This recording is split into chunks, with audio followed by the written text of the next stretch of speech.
Still turn your biggest winners over in the Championship this past weekend as they move into the top two at the expense, of course, Bournemouth, who drop back into the playoffs. What's going to go on this weekend? We'll take a look. In fact, it's the Brucey bonus week. We'll get into it. Nick!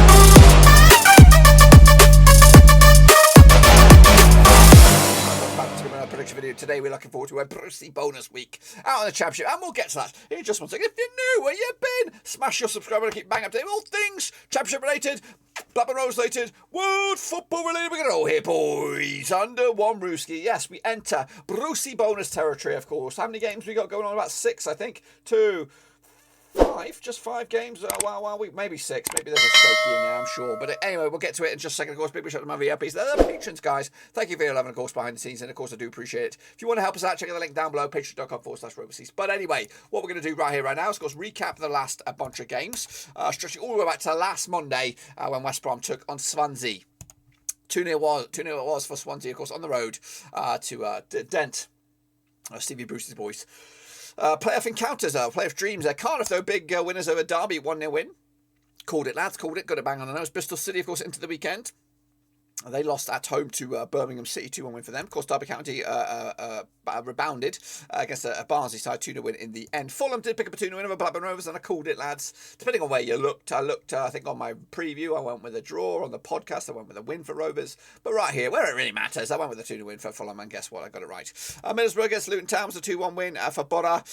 Reading did lose to Millwall at home, only narrowly, though. Of course, Huddersfield with a 3-0 win over Peterbrough, a big win for them. Hull City, of course, did lose to West Brom, 2-0 win for them. Of course, Preston with a big win over Bournemouth. I called it, lads, as well. Kicking on 4, QPR did lose at home to Cardiff, monster result there. Sheffield United, of course, picked up a draw against Forest, and Stoke did lose to Blackpool, with Swansea picking up a 3-1 win over Coventry in the end. Let's take a look at the table. It should look like this. Yes, it does. Of course, Fulham kicking ass and taking names, of course, running away with it.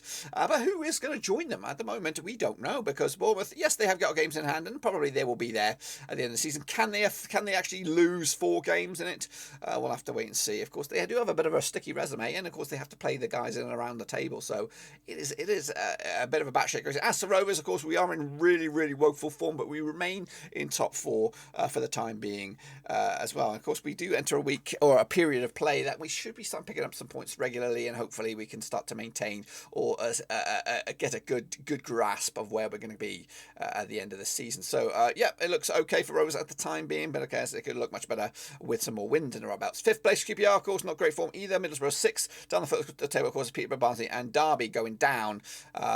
Reading are in that discussion still, so we'll see about that as well. Yeah, it's anybody's guess at the moment as to who's going to go down, but I can't see, realistically, I can't see Peterborough or Barnsley getting enough results. Can Derby turn it on? We'll have to wait and see. Let's take a look, of course, how everybody got on. Of course, well done to Winky, Hansworth, Judy, Max and Guardi, of course, picking up 8 bins there.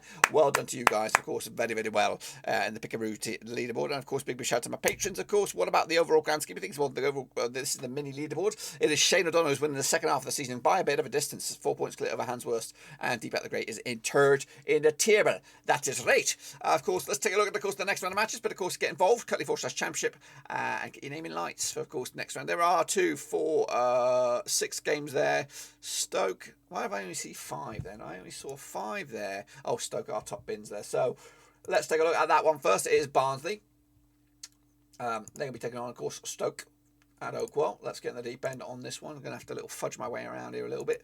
But, of course, big game for both of these two sides. Of course, both different agendas. Of course, Barnsley trying to stay in the league. Stoke trying to salvage any playoff ambitions they have. But anyway, played 17 times since 1993. 6 wins for Barnsley, 5 for Stoke, and 6 draws, of course. Barnsley winning 3 and losing 3 of the last 6. 50% form up against the Stoke side, who haven't won in the last 6 games. Lost 4 in the bounce, of course. 17% form for them right now. Of course, last round, though, in Barnsley, it was a 2-0 win for Barnsley. That was back in February 2021. The reverse fixture, though, in Stoke, of course, back in September, it was a 1-1 draw as well. So the away sides only won once of the last 6, and that was when Stoke beat Barnsley in Barnsley back in November 2019.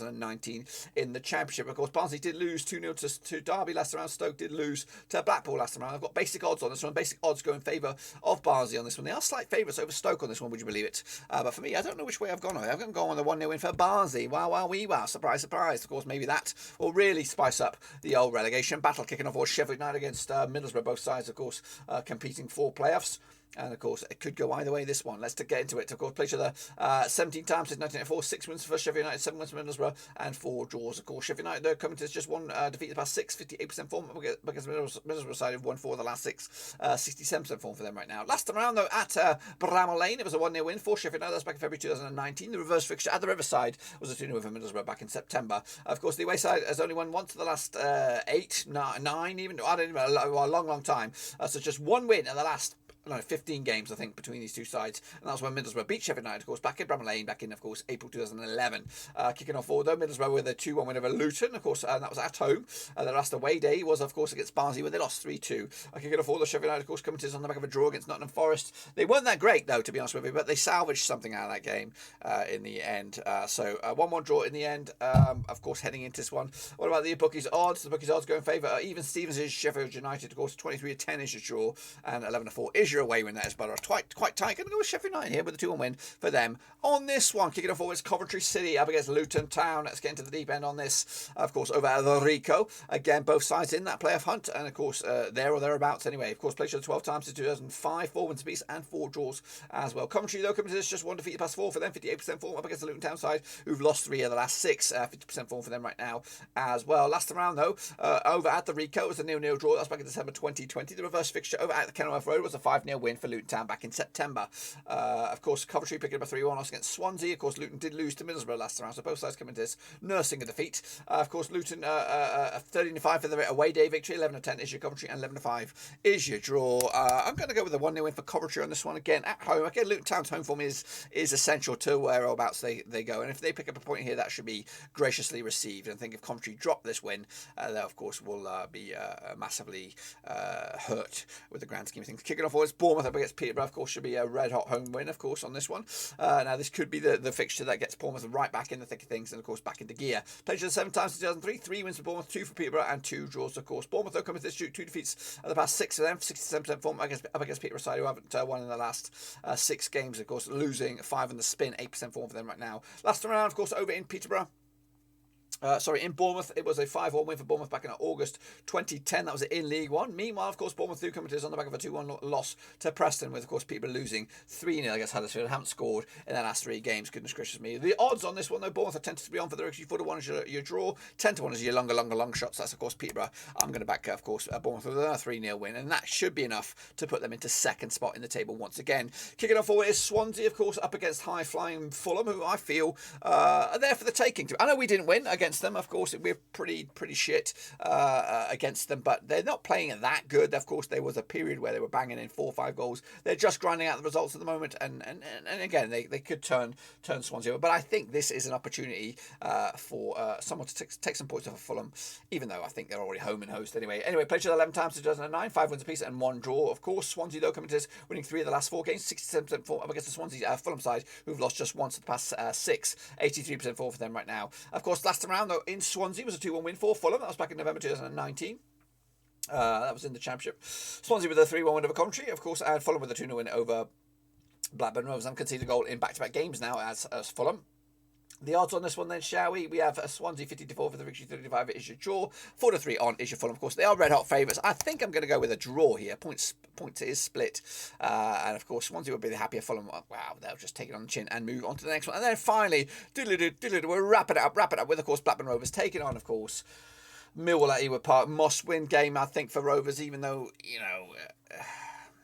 the season's still got a few twists and turns left. Anyway, the place of the 50, of course, is rescheduled. Place of the 15 times since 2012. 7 wins for Blackburn, 3 for Millwall, and 5 draws. Just 1 win in the past 6 for Blackburn right now. 25% form up against the Millwall side of 1-5 in the spin. Of course, I was hoping the postponement would work in our favour, but I think it's probably not, because the form is still there for Millwall, and they're grinding out the results as well. We will have a preview on this one. We will, of course, have a watch along. Business permitting, of course, I'm going to make sure I can do it. But of course, we try to do a watch along for the Fulham game, but personal scenarios did crop up, and I had to reschedule. But anyway, kicking off order, Blackburn with a 2-1 win over Millwall last time around. That was back in December 2020. The reverse fixture in Millwall was a 1-1 draw. That was, of course, in match number 2. Kicking off forward, though, Rovers did lose to Fulham. Of course, Millwall with a 1-0 win over Reading. Back-to-back clean sheets as well for Millwall. And, of course, they also did beat Sheffield United in that recent run of results. 20-20 is your Rovers, of course. 40-5 is your Millwall, and 23-10 is your draw. The thing that's going for Rovers on this one is that our home form is good. Our away form has been shit, and we haven't been at home for a long time. So hopefully this will be the catalyst that gets us right back in the thick of things. But anyway, I'm going to go with just a 1-0 win, just because we're not scoring goals right now. I think hopefully we'll get it one set piece, penalty, whatever it is, just to get over the line, get the 3 points, and maybe start to build something at the back end of the season. But that is it, guys. Be sure to get your own picks in as well. It is a mini week, of course, and then we'll look forward to a full fixture list on the weekend. So we'll be back maybe Wednesday for this one, Wednesday, Thursday. But until then, that is it. Be sure to give the video some love. And of course, if you want to sit in the hot seat next season, I'm trying to get a whole cluster of faces, of course, who want to build some content, build your own reputations, be sitting in this hot seat. Not literally. We could talk about it another way. Of course, if you want to make some content for this channel, boosting your own content in the process and getting a bit of experience, and of course, building your network, let me know down below. Of course, I'm looking for some helperoonies on that one. But until then, guys, smash a thumbs up, smash a subscribe. See you soon for the next one. Until then, we are done for now.